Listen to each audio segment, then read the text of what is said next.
What's going on, Fourth and Inches podcast listeners? You got Dan, Kevin, Stevie P coming at you. What's going on, fellas? What's going on, fellas? What's going on, world? What's up, listeners? What's going on, guys? All right, so today is Wednesday. It is our, podcast where we kind of go over the guys we like. We're going to do start-sit questions, get into the news, of course, Thursday night's football preview, and we're going to do a buy and sell segment that Steve is going to kind of go through some of his buy and sell guys for the year. So it's going to be a jam-packed podcast. We're going to try to run through it fast as possible. But before we do that, remember, don't forget to check us out on our website at www.fourthandinchesff.com. That's www.4THNINCHESFF.com for a bunch of content. You got articles, blogs, player profiles, rankings, and you can subscribe to our VIP content. This will give you access to DFS info and it'll also keep you updated on the cheat codes, which we'll be keeping updated monthly. So check those out and also look for us on the Fantasy Life app. We'll be doing start-sit questions on there throughout the year. If you're listening to the podcast, make sure you hit that subscribe button and give us a 5-star rating. And also remember, we do a FanDuel tournament. So if you're interested in joining us on a FanDuel tournament, hit up Stevie P in the show notes. And, he'll get you set up with all that. Remember, it's only a $2 tournament, nothing major. Just, a little fun that you guys can kind of do and, keeps us in touch with you guys for DFS. Yeah, and we need you guys to start playing in that because I'm tired of winning it. Yes, I know you did win it this week. So now we're going to get on to the news.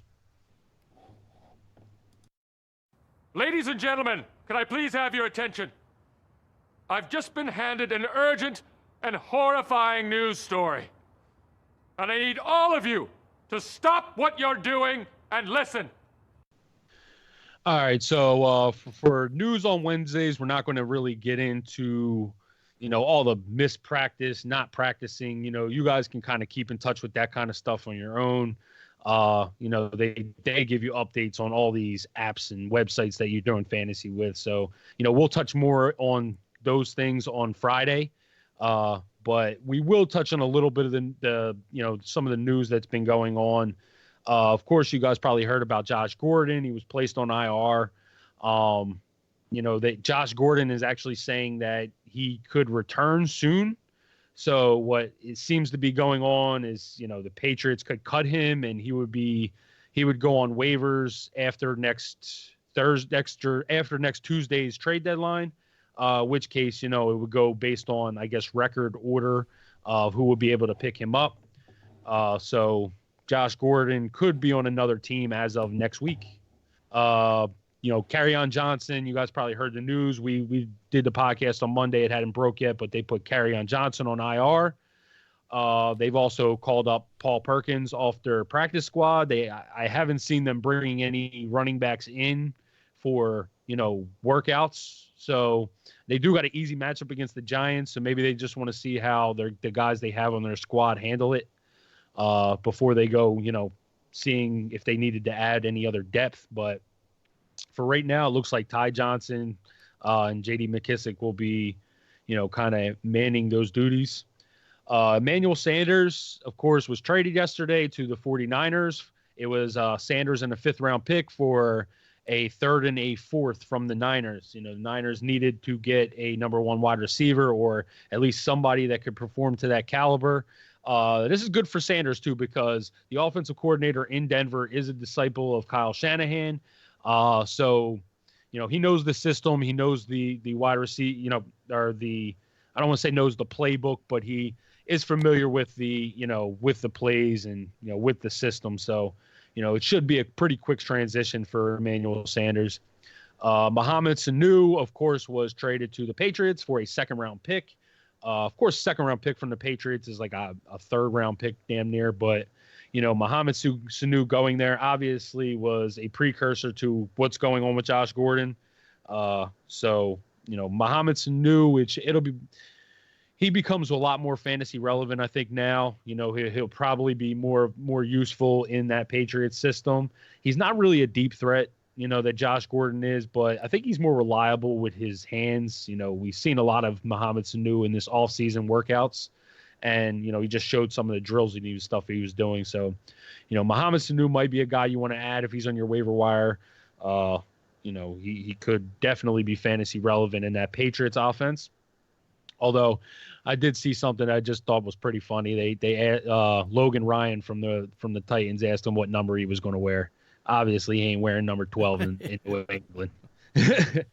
And last piece of news is Nick Foles. Nick Foles as a fantasy quarterback is not necessarily relevant, but he is relevant for D.D. Westbrook and DJ Chark. Nick Foles is back at practice. He is not eligible to return, I think, off the IR until week 11. But they are saying that they're going to play him. According to what I read today, they're not going to. There's no quarterback controversy. They're going with Nick Foles. They did pay the guy in the offseason. So, that's definitely something you're going to have to pay attention to. It looked like more in the preseason that D.D. Westbrook was getting the targets. But, we did see in that opening game, Nick Foles on his injured, the play that he was injured through that deep ball that DJ Chark caught for a touchdown, like 43-yard touchdown. So, it is going to be something you're going to want to pay attention to with Nick Foles coming back because, Minshew has done a good job in his absence and has really been, really good for DJ Chark. Anything you guys want to touch on? Obviously, these are three, pretty big news items to get into. Yeah, for me, Josh Gordon, to me, just watching the way he's been playing all season, I don't know how much long speed he has left. I think, just the injuries and all that have just sapped him of his athleticism a little bit. And I think Mohamed Sanu at this point in his career is just, a better fit for what the Patriots need. He's a big body that they desperately need because, they need that big body in the red zone. And, he'll be, probably Tom Brady's favorite target in the red zone now.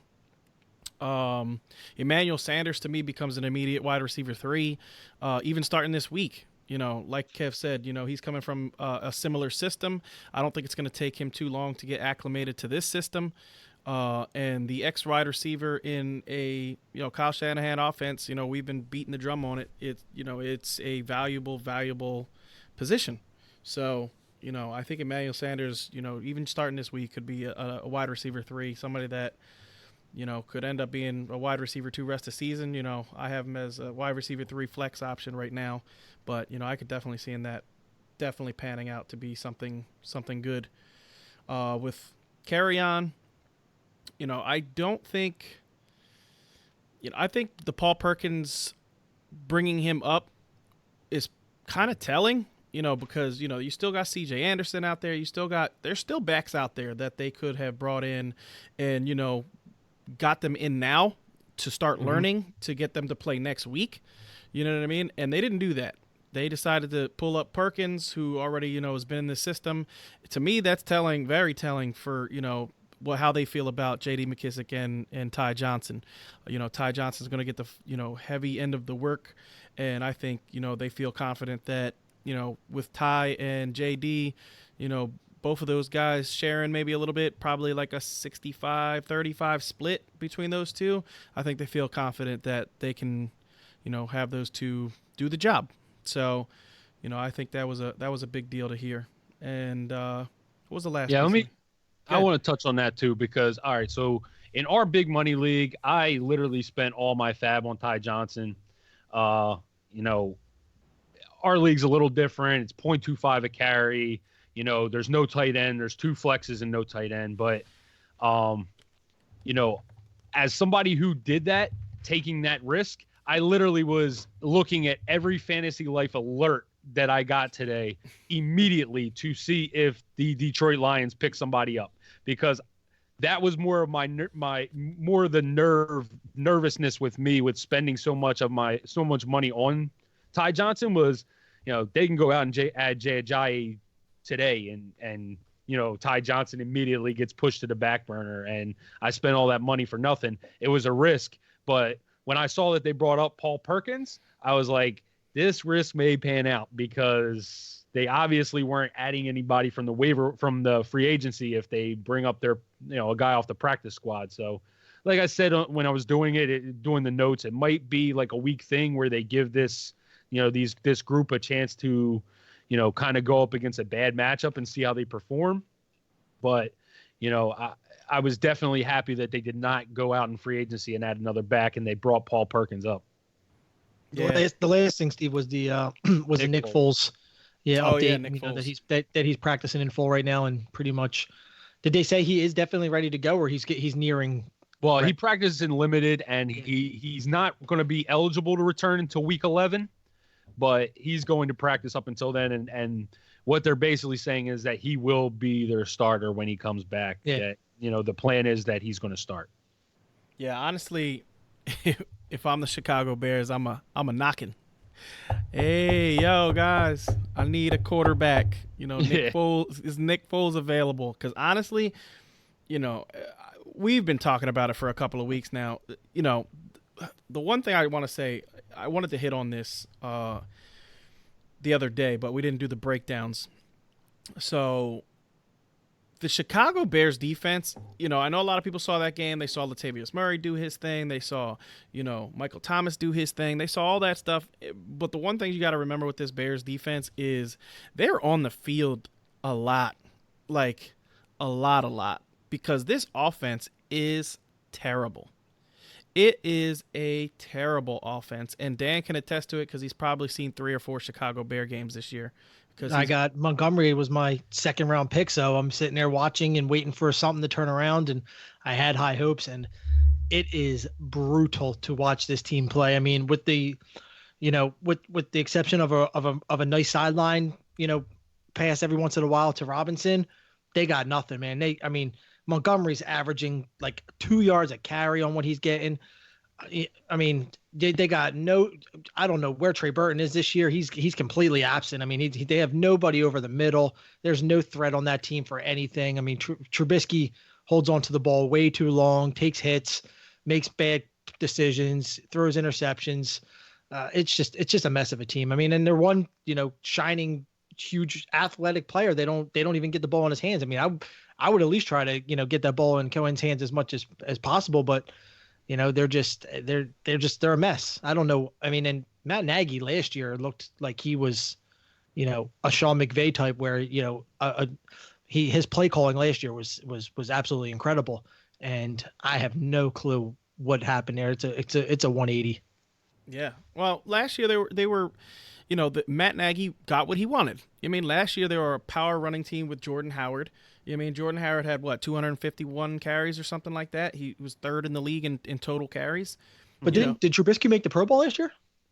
I don't think he did. No, I think he might have been a reserve. He was a reserve. Yeah, I think he was a reserve. They might have he might have been one of those guys that filled in when another guy. He wasn't a first pick, but I think he was a reserve because of someone not getting in for playoffs and whatnot.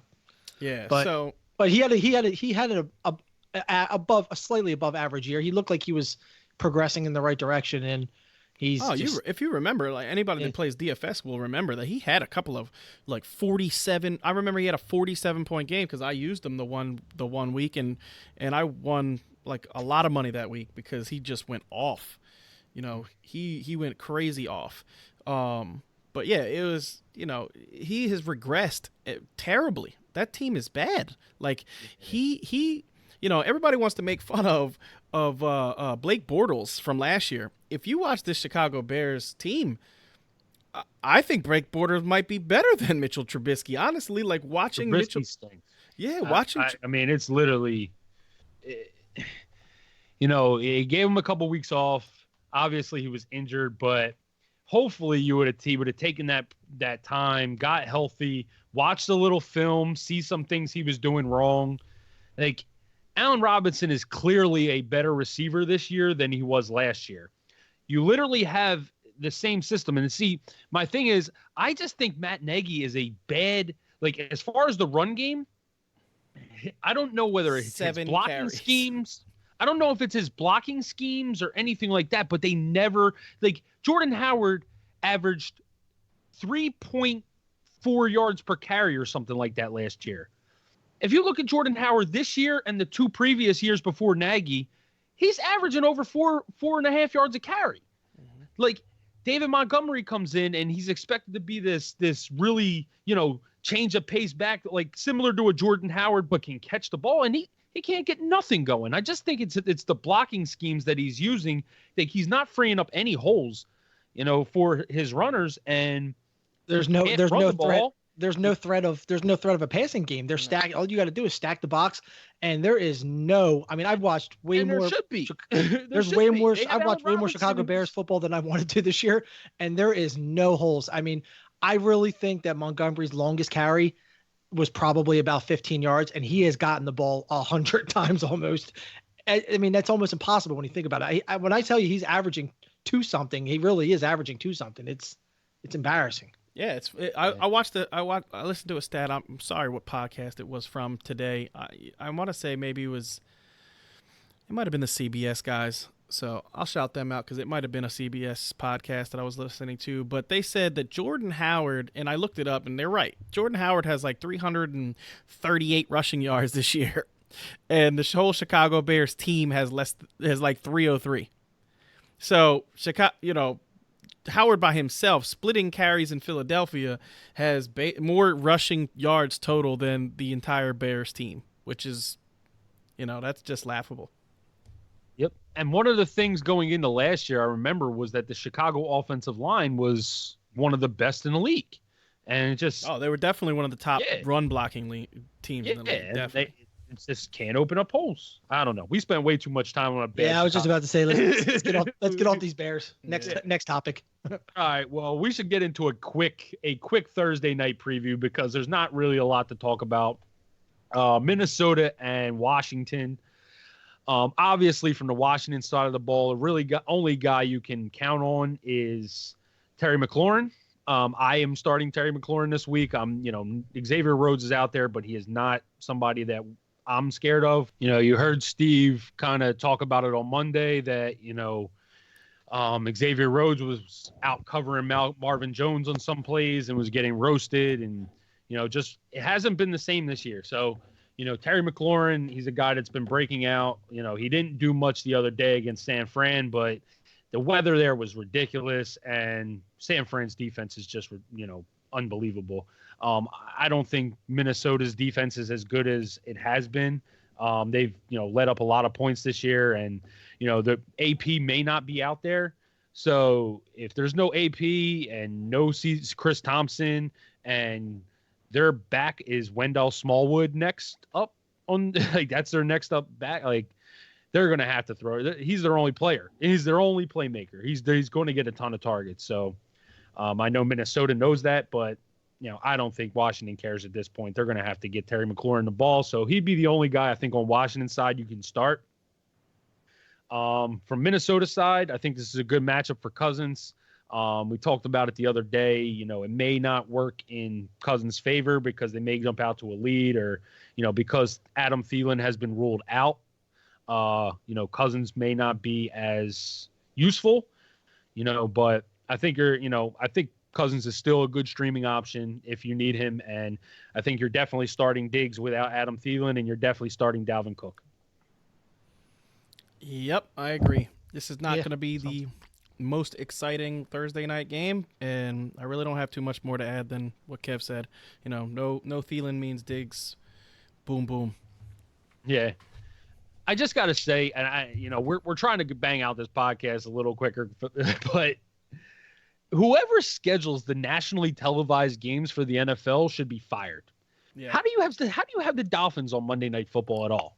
You knew they were tanking coming into this season, and you decided to put them on a Monday Night Football game. I mean, it's just, I know Thursday night they try to get every team involved. Every team plays one Thursday night game. So I knew the Dolphins were going to be at least one Thursday night, but there's no reason to put them on Monday Night Football. Nobody wants to watch that shit. Dude, listen, anyway. I am a Buffalo Bills fan, and I think it was 9 seasons in a row that the Bills did not have a primetime game, and you're putting the Dolphins that are 0-7 on television? Nah, bro, I'm not cool with that. Nah, it's not. That's going to be a terrible Monday night game. All right, that pretty much touches on Thursday Night Football. I don't really think there's anything more we need to add. So Next, we are going to get into the buy and sell segment, where Steve's going to go into some buy and sells for fantasy players. Some guys that you can buy low on, some guys that you might want to sell high on. So, Steve, I'll toss it over to you. You can get it started. All right, so basically every week you can go on the website. We do buy, sell. Some of the guys are the same. A lot of the guys are different every single week, because some of the guys we tell you to buy hit. And as soon as they hit, we take them off because you're not going to be able to buy low on Aaron Rodgers after he threw for, 429 yards and 5 touchdowns and a rushing touchdown. So, he basically comes off the list. So we just kind of add and keep guys on there that we feel are, going to hit this week. So, this week I have Patrick Mahomes on the buy list. He's already practicing. My man is already trying to play. So, don't get me wrong. I think the smart thing is hold him out the 3 weeks, then let him play if he wants to play, if they feel that he, comfortable. But I have a feeling Andy Reid is going to let this dude, if he practices all this week and looks okay, and then next week practices all next week and it looks okay, I don't think he's going to sit him out more than 3 weeks. I just don't see it. He might sit this week, might sit next week. And people are freaking out thinking the 3 week thing, some people are even thinking, 3 to 6 weeks from guys that I've talked to. They're like, oh, there's no way he's coming back before the bye.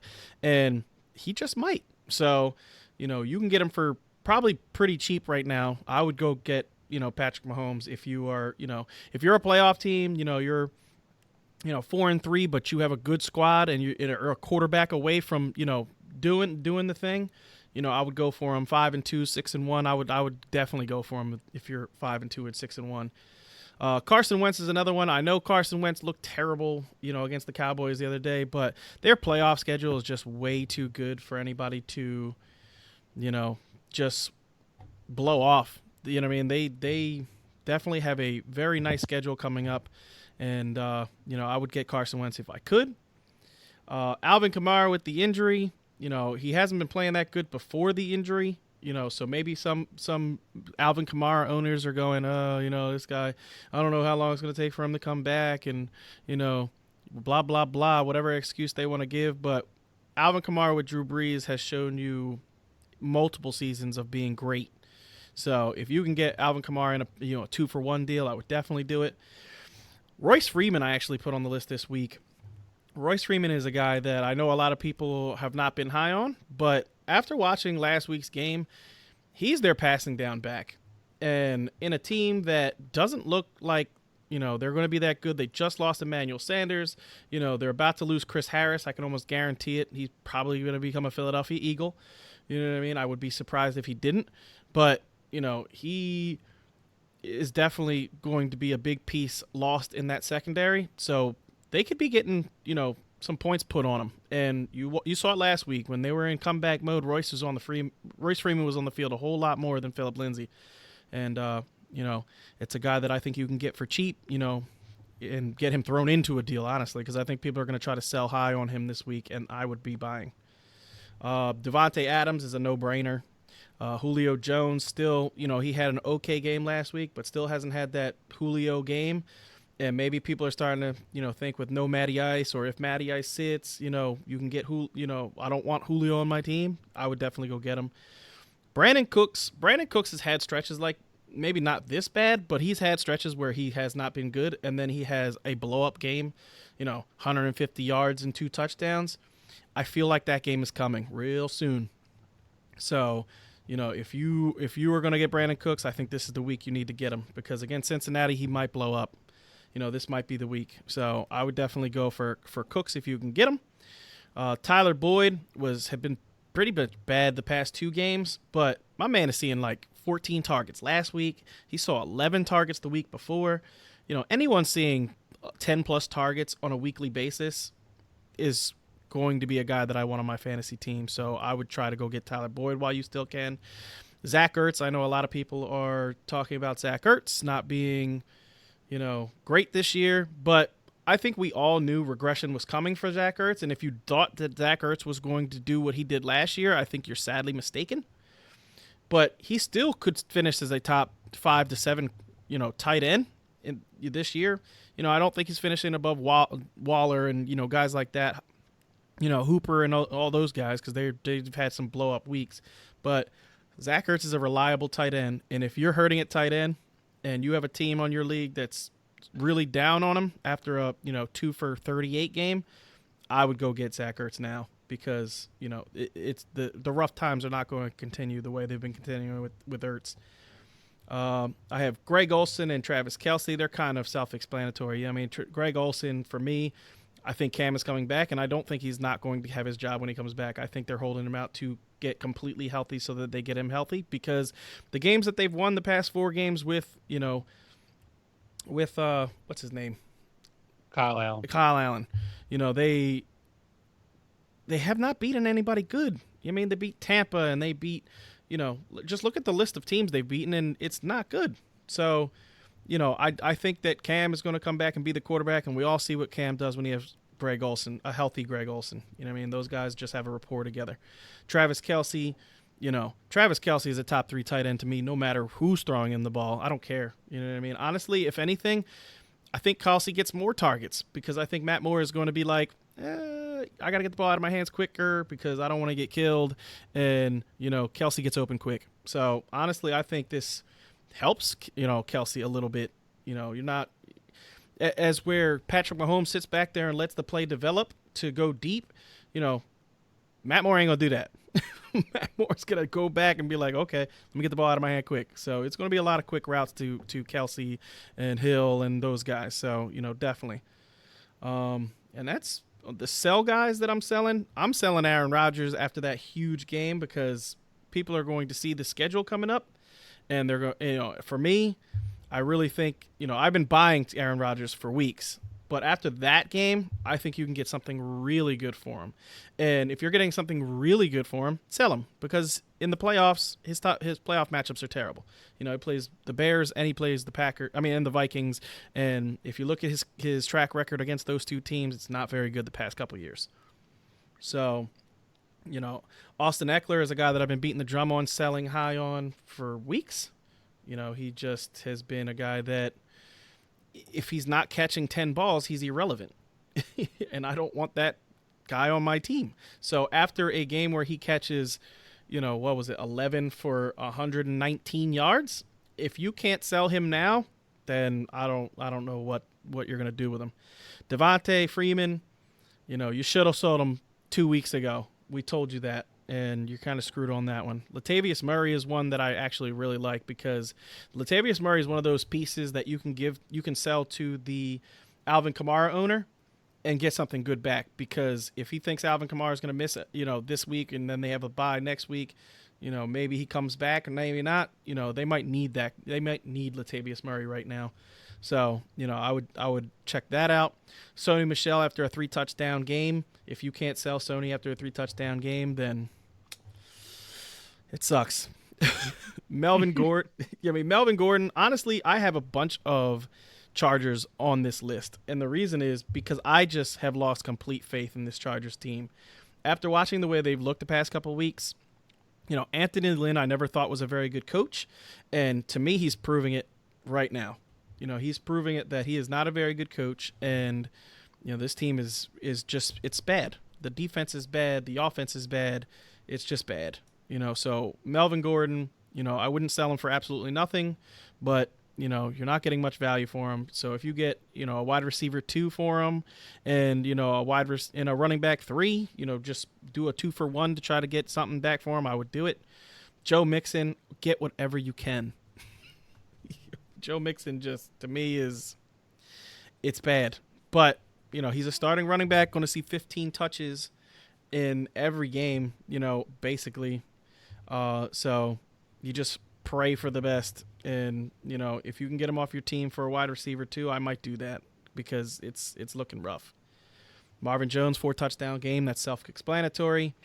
Emmanuel Sanders, I would actually sell him high right now, because his value is not going to be higher than it is, going forward because of the trade.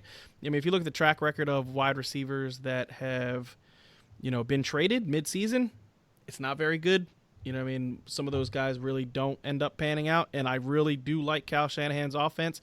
So maybe this one burns you, but I'll take the chance of, getting, a running back 2, and getting rid of Sanders if I could do it, because I'm telling you, if people are going to be, very interested in Emmanuel Sanders. Keenan Allen, like I said, I'm just out on the Chargers. I think Keenan Allen's a big name. You can get something for him. And Hunter Henry, I would only trade Hunter Henry if you're getting something very good in return, because I do think he's going to be a top 5 tight end moving forward. But, if you've gone as long as you've gone without Hunter Henry, and you have a replacement, on one of Kev's teams, I know he had Hunter Henry and Darren Waller. If you have something like that, I would keep Waller, sell Henry, and you can because you're probably going to get more back for Henry. Henry is on his 2 games back. He scored touchdown in both games. Waller really hasn't been scoring touchdowns this game. This year he had 2 last week, but one was in garbage time. So I think, I would definitely stick with Waller and trade Henry, see what you get. Yeah, I actually sold Waller for Mixon. Really because I have Ezekiel Elliott and Mark Ingram, and both are on bye this week, so I needed a running back. And, Joe Mixon I felt like was not a bad option. I know he's been terrible, but, for Darren Waller, who's obviously, at this point a top 5 tight end, if you're getting rid of a top 5 tight end, I already have Evan Ingram and Hunter Henry. Like, I stacked up on tight end so that I could trade, and Joe Mixon was a guy that, I just said, hey, I need a running back to fill in for those 2 guys' bye weeks, and that's really all I wanted him for. So that is that on that. So let's get into our high guys for the week. Dan, why don't you start it off at quarterback? Deshaun Watson is your guy. Get into Deshaun really fast. Yeah, Deshaun is going up against the Raiders. Raiders defense, as we know, has not been all that great. They've, not at the very, very bottom, but nowhere near the top. And I think, just the way Deshaun's come on the last handful of weeks, especially with that monster week he had, he is poised for another big game. I love Deshaun Watson just going forward. I mean, I think he's a matchup-proof quarterback. For example, Kyler Murray this week is tough. He's my quarterback, and as much as you want to stick him in there, I mean, if you have a better option, Kyler's tough going up against the Saints because that Saints D has been really, really good. Only reason, that Kyler still in your league might be projected a lot is because of his run ability. He's always going to be projected pretty decent points because of his run. But I think Deshaun Watson is he's electric. So I love Deshaun Watson this week.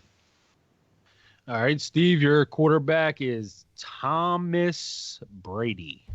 Yeah, for me, Tom Brady, I just think he's going to have a good week. I think that they are going to use some Mohamed Sanu in this game.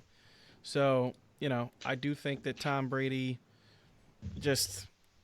obviously Tom Brady's good every single week. A guy that you can, play basically every week. But, I just feel like he's going to have, a bigger game than what he's, last week he could have had a much bigger game had, he not had those, vultured touchdowns by Sony Michel, who, by the way, that really pisses me off because Tom Brady should have had a huge game. And Sony Michel was not very good. Yes, he was terrible. His yards per carry were like 2.8 or something in the game, but he gets like 2 touchdowns. He's terrible. But, Tom Brady going against Cleveland is just, to me, I do think Cleveland's going to be able to score some points. This is the best offense that the Patriots have and probably will see for next couple of weeks. So, Odell Beckham, I think they're going to make it a point to try to get Odell going in this game, because if Odell gets going against the Patriots as good as they've been, that could boost his morale and the team's morale just crazy. I don't think New England is going to be able to stop, the Browns' offense completely. I think Nick Chubb is just a manimal. He's just awesome. Landry is a very good slot corner. So, I think the Browns match up well. I think they just need Baker to not kill them. If Baker just comes into this game and plays, a focused game, Tom Brady will have a good game, because I think this is going to be one of the higher scoring games of the week. All right, so my quarterback is Matthew Stafford. Obviously, they play the Giants this week. You've seen what Stafford's done in recent weeks. Last week, 4 touchdowns, all to Marvin Jones. I was high on Stafford coming into the year. He has not disappointed me at all. I like the rhythm that he's in, and now without Kerryon Johnson, they're probably going to have to rely on him a lot more in the passing game. And against the Giants defense that just isn't good. Regardless, last week they got ran on by Chase Edmonds, but they've been thrown on by other teams in previous weeks. They're just not a good defense at all. They're not a good team at all. So, going up against the Giants, I really like Stafford to have a big, top, 7, 8, maybe even top 5 kind of week. Start off at running back. Steve, you can start off running back. You have Chris Carson. Yeah, Chris Carson this week. After what happened to them last week, honestly, I think this is almost a no-brainer that Chris Carson has a good week. I think every Seahawk has a good week this week. Yeah. I think they're going to get the run game. I think they're going to focus more on the run game than they did. I can't say last week because he got 21 carries, but, I think they're just going to try to run the hell out of the ball against a bad Atlanta team. You know what I mean? And not only that, there's no game script where Chris Carson doesn't get the ball because Atlanta ain't putting up 30 points the way they've been putting up. You know what I mean? They're not going to score the way they've been scoring. So Chris Carson is just going to be used. I wouldn't be surprised if he got 25 carries in this game. It wouldn't surprise me one bit. And this Atlanta team, like I said, is bad. So I hope you're right. I'm going up against Russell Wilson in two of my money leagues. I would love Chris Carson to have 4 touchdowns in the game. Me too. All right, so I'll talk about my running back. It's Shady McCoy. All right, so we've seen Andy Reid with backup quarterbacks back in the day when, Donovan would get hurt, Jeff Garcia would come in, and, Brian Westbrook would all of a sudden get 20 carries in a game out of nowhere. He would never run the ball with Donovan at quarterback, but when he got his backup quarterback in there, he would definitely turn and hand the ball off more and rely more on the running game. And, Jim Johnson would his defense would kind of handle the rest. And I do think you're going to see something similar here with Matt Moore. Shady to me is the best running back on this team. He has proven it. We said this last Friday after their Thursday night game. Damian Williams looks terrible. Darrell Williams is, he's a rookie. He's not the caliber of running back that Shady McCoy is. And Shady McCoy looks good. I don't understand. I think if anybody who's watching film on the Kansas City Chiefs has to see that Shady McCoy is clearly the best running back on this team. So I think that going into a matchup against Green Bay, where you just saw Josh Jacobs go under or over 100, I think he was up over 120 yards in the game. And, this is they've given up the 4th most points to running backs.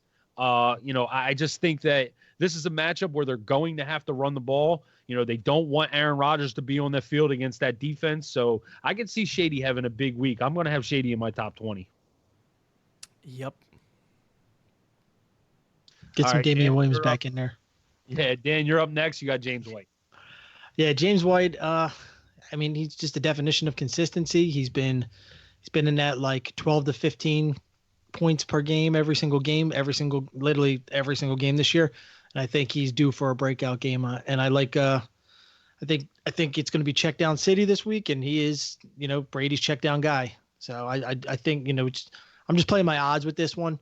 And I think that, White is overdue for that 12 catch, two or three all-purpose touchdowns. I don't think they're not going to be on the 1 yard line every single game like they were every single drive like they were last game, and that's the only reason that Sony Michel really got all that workload is because he's the bigger back, so he is the goal line guy. So I think inside the 10 they like James White a lot more because he's a lot more versatile than Sony Michel is by far. So yeah, I like James White this week, and just I'm just thinking that he's overdue for that breakout game. Yeah. All right. So I'll start off wide receivers this time. I actually have Tyler Lockett. I do think that every Seattle Seahawk is very, very viable in this game. Atlanta's defense has just been terrible.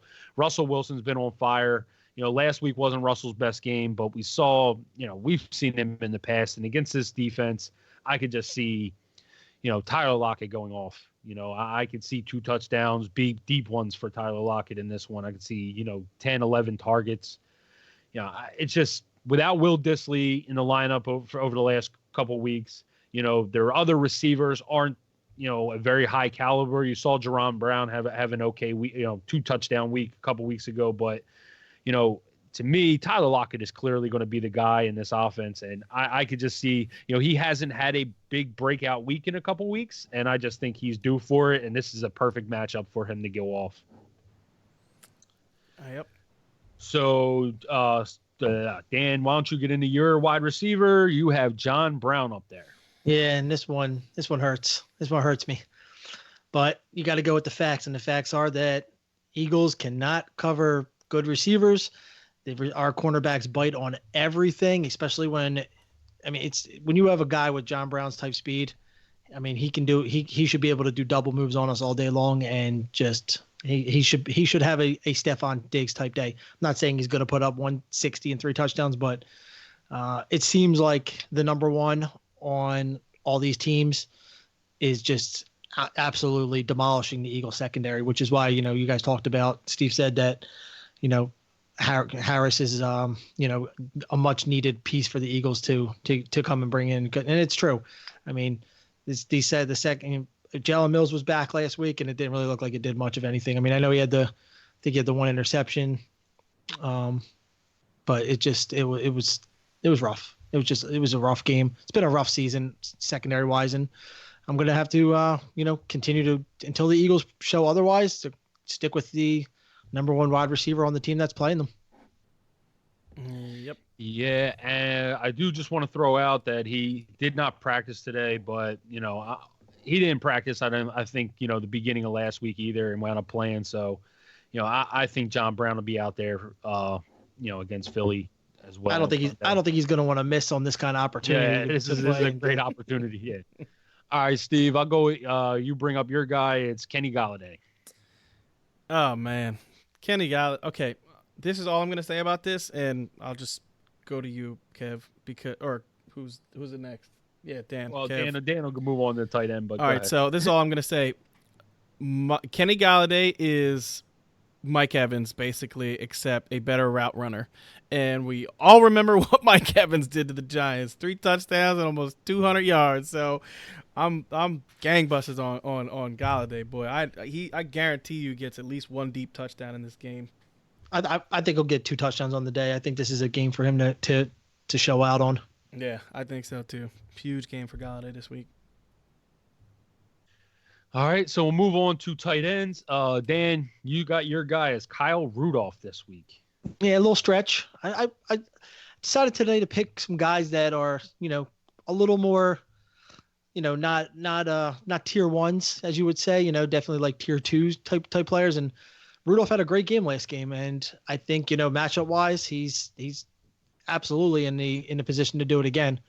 The Redskins are one of the teams that teams beat up on, and Minnesota has been slowly coming along here with their passing game. They're definitely, nowhere close to where they were when Diggs was talking about leaving, and we're not leaving, but trade me, and Thielen's yelling at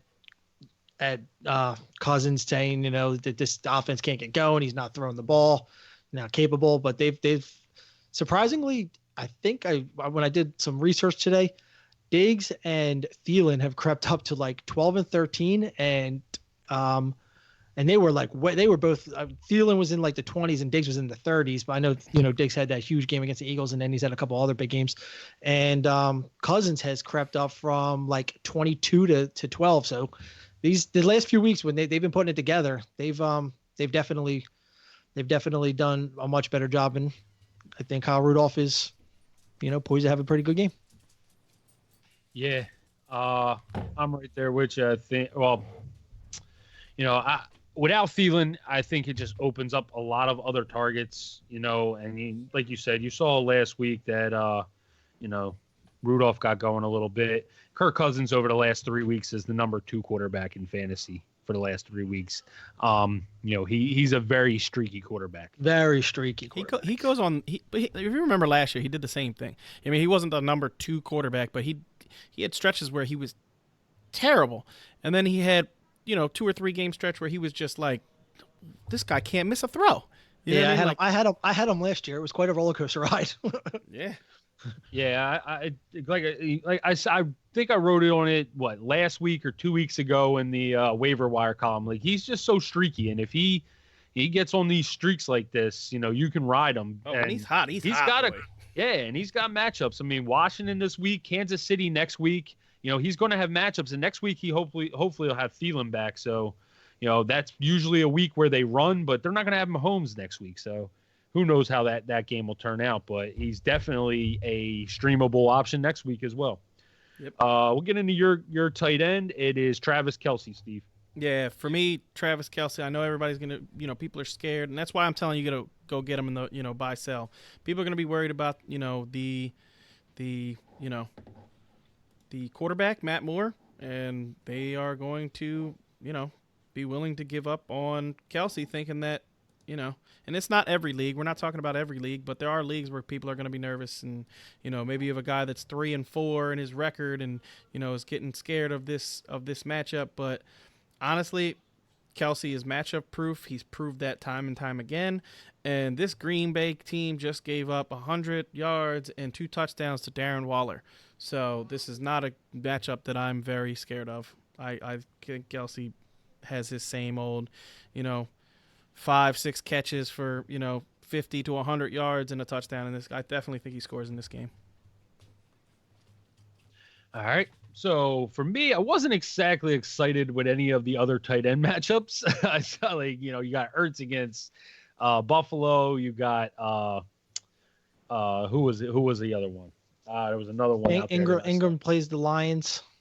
Yeah, Ingram's actually not a bad one, but it was somebody who played. Hunter Henry plays the Bears.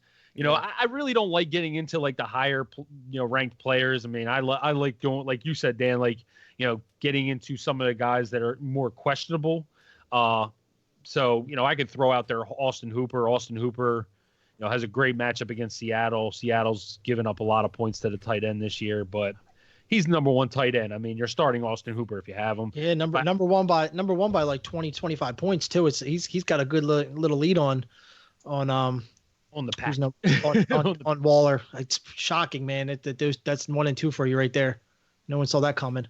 Yeah. So, I will say Jimmy Graham would be a guy. He had 4 for 65 and a touchdown last week, and I don't know the number of targets, but he seemed like he was getting quite a few targets, and he does have a good matchup against Kansas City. But I do want to talk about the Indianapolis Colts defense. If you're streaming defenses, to me, that's a defense you can pick up and ride for the next 4 weeks. They have Denver this week. They have Pittsburgh. Obviously you have Mason Rudolph at quarterback for Pittsburgh. That's not a matchup I'm scared of.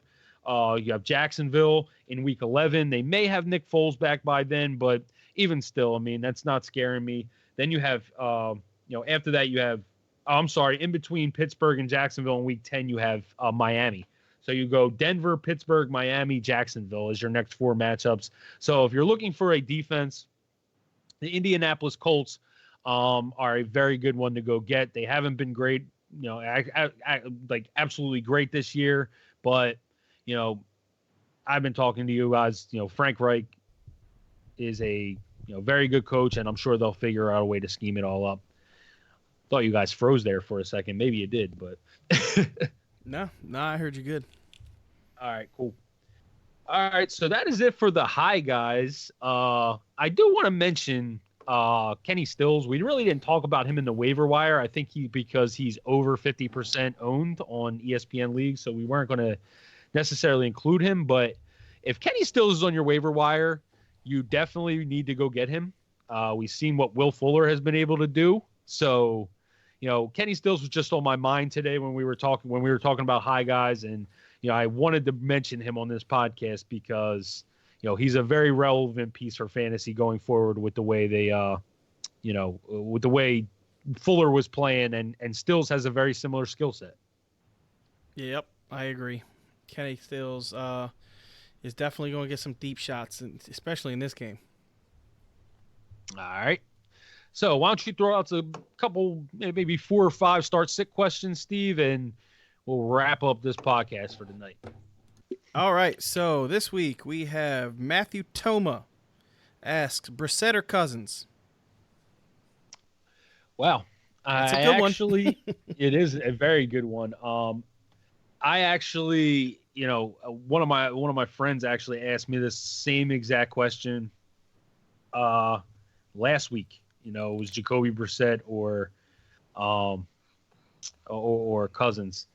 Brissett this week plays Denver. So we kind of answered this on Monday in the waiver wire thing. If Chris Harris is still there, I'm going with Cousins, but you're not going to know that. That would have to be done by tomorrow. And to me, I'm going Cousins because Chris Harris is still there. He'll probably be on TY, and I just think that the Denver's a team it's much better suited to run against. Yeah, I like Cousins this week. Not by a huge. I think both of them could probably end up really similar in points, but I think Cousins by a little bit. Yeah, I definitely agree with what Kev says. I have Brissett if before tomorrow night, yes, Chris Harris gets traded. Exactly. So if Chris Harris is still there, I like Brissett. I mean, I like Cousins, but if he's gone, I like Brissett. All right, so PPR pick 3. 2 wide receivers, 1 flex. Brandon Cooks, Emmanuel Sanders, D.D. Westbrook, Kenny Stills. Jesus Christ, this guy has some good wide receivers. Terry McLaurin or Matt Breida. Yeah, so Cooks, Sanders.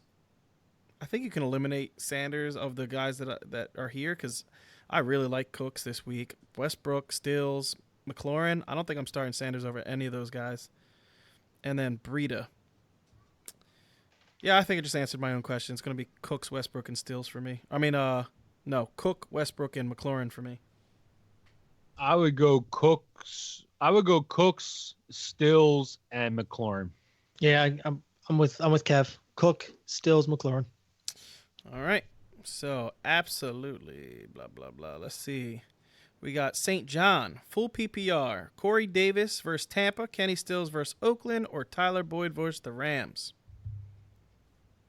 Say them again. We got Corey Davis versus Tampa, Kenny Stills versus Oakland, or Tyler Boyd versus the Rams. Has to start normally Boyd is an absolute lock, but I'm considering Ramsey now. It's definitely a tougher question. I'm starting Stills over Tyler Boyd in one of my leagues this week, so yeah. I'm actually going to go with Kenny Stills because Tyler Boyd has not been very good. He had 1 good game in the last 4. Yeah. So for me, this question, I'm going to answer it this way. If you need safe, I'm taking Corey Davis because I think Corey Davis is going to get targeted against Tampa. Tampa is a terrible pass defense, and I think he's going to get more targets than Kenny Stills, so I think he has a safer floor. But, if I need the high ceiling of Kenny Stills, I'm definitely going Kenny Stills if I need a higher ceiling. Yeah, I like that, Steve. I can agree with that one. All right. This guy has a trade question. Frank Rod 19. Would you trade Mark Ingram for Le'Veon Bell? Yes. Yes. Yes. Dude, do you know Le'Veon Bell's schedule? We've talked about it 100 times. After this week, he has 6 games of just love, like heart emojis. It's just you're going to be living in paradise after this Jacksonville. And Jacksonville doesn't scare me either. So, yes, I would definitely do this deal. I would do it now, considering considering Le'Veon's already had his bye week. Exactly. You get Le'Veon for an extra week if you trade Ingram now. So, absolutely, you're doing this deal. Exactly. This one I think this is actually a good question. We got Standard League, Corey Davis or DK Metcalf. Whew. I think this goes back to what you were saying. I think if you want a safe floor, you're going to go Corey Davis. And if you want that potential bit blow-up game, I would go with DK because DK has a great matchup. And if Russell starts airing it out, DK could catch 2 touchdowns in this game. Yeah, I like DK slightly better and I'm pretty big on Corey this week with his matchup and, new quarterback in there. But I'm slightly probably bigger on DK this week for that little better matchup. All right, we'll do... 2 more questions? Yeah. 2 more. All right. Spit 'em out. So we got Josh Allen or Gardner Minshew this week. I mean, Allen. yeah, you got. I mean, I would You go gotta Allen. go Allen. See, But, it's a little bit hard for me because Allen has just been missing deep throws, and that's where the Eagles have been getting beat. yeah, I don't know. Like to me, Josh Allen just hasn't impressed me with his arm. No. You know, I actually had the Eagles defense as, believe it or not, as one of the streaming defenses this week because I'm just this offense just isn't very explosive. You know, they don't do anything special, and you know, I just think if you're able to stop Josh Allen from running the ball, you're stopping this offense. And Yeah.